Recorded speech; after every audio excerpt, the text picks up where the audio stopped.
Hey trainers, I've got some more community submitted footage for you, this time from user Dudedad11, and I'm very glad that he was willing to send in some Battle League play. He has an interesting team put together, Galarian Stunfisk on the lead with Hariyama and Mandibuzz in the back. Of course, Galarian Stunfisk can handle itself against some of its own weaknesses like fire, but what it can't handle are things like fighting types, so that's where the Hariyama is going to be able to come in. And then Mandibuzz gives us some spicy play to look at there. This is an okay matchup. Of course, the Stunfisk is going to charge faster with Rock Slide, but then we run the risk of Dragonair knowing something like Aqua Tail. Is he going to shield on this? Uncertain. Oh, it wasn't Aqua Tail, so that turned out okay. He made a gamble there, and it worked out, so that's great. Forced Dratini to use one of the shields there. Looks like they got to wrap a little bit faster. Yep, still survived it. No big deal to a steel type like Stunfisk. And the Rock Slide faints out the Dratini. Now we come up against standard Stunfisk, which is going to be able to do a lot of damage if it knows Mud Shot, which maybe this one doesn't. I'm not sure why they would have gone for Discharge there.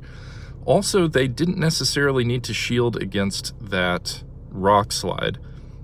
Is Dudedad going to shield? Nope, this time he decided it's okay to let the Stunfisk go.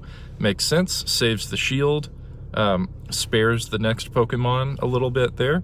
So here we have Hariyama, and it is just chipping away at the Stunfisk with its counter move. And then, of course, we have Dynamic Punch to finish off the opponent. Are we going to shield here, or are we going to let it through? Yep, went ahead and let the Hariyama go, which makes a lot of sense because Mandibuzz is going to be very capable of finishing off this Raichu with a Dark Pulse move. Electric types will be super effective against fighting, so it's a good thing that Dudedad saved that shield for the end there, protected himself from that last Thunder Punch, and then here we are with Dark Pulse fainting out the Raichu. So that was a game very well played. Really good job predicting what the other player was going to use for their charge moves. Saved those shields right up until the last moment, so that worked out really great.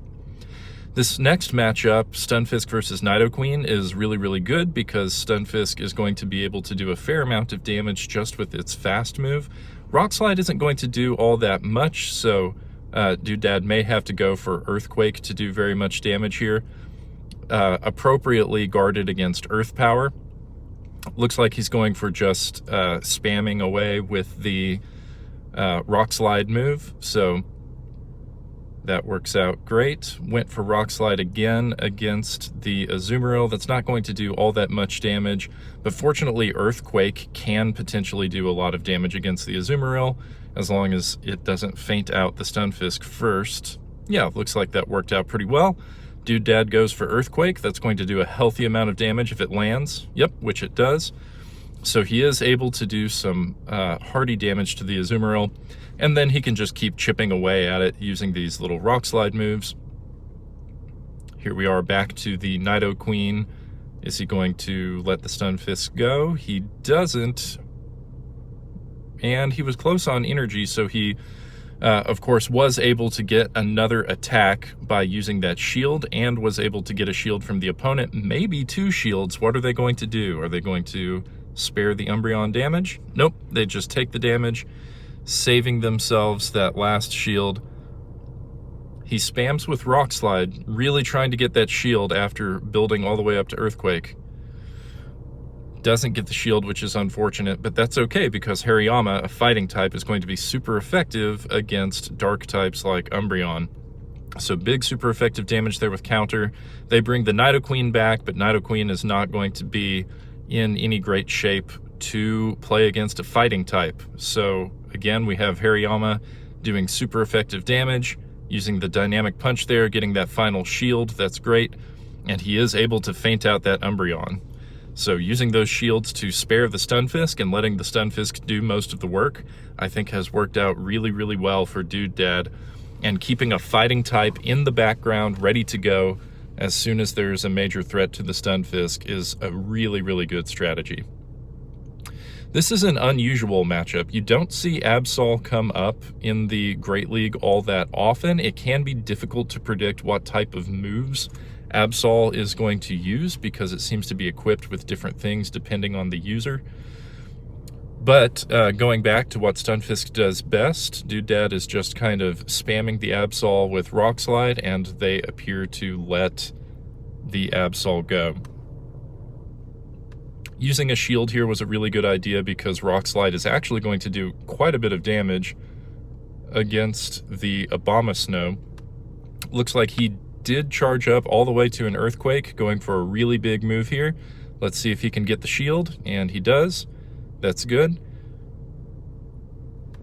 And it doesn't matter that the Stunfisk is going down because both of his last two Pokemon are going to do super effective fast moves. Mandibuzz might be taking some super effective damage from Ice there, yep. But either Mandibuzz or Hariyama would have been able to do quite a bit of damage to the Abomasnow. So he wears the Abomasnow down and brings in Hariyama, counting on Hariyama to be the strongest Pokemon to close the game, which makes a lot of sense. We have Dynamic Punch all charged up there, and he is able to one-shot that Arcanine. So that is a really great team that Dudedad has put together. He's had a lot of success with it, and I'm excited that he was willing to share some Battle League footage with us. Please think about sending in your own footage too, and I'd love to share with the community here as well.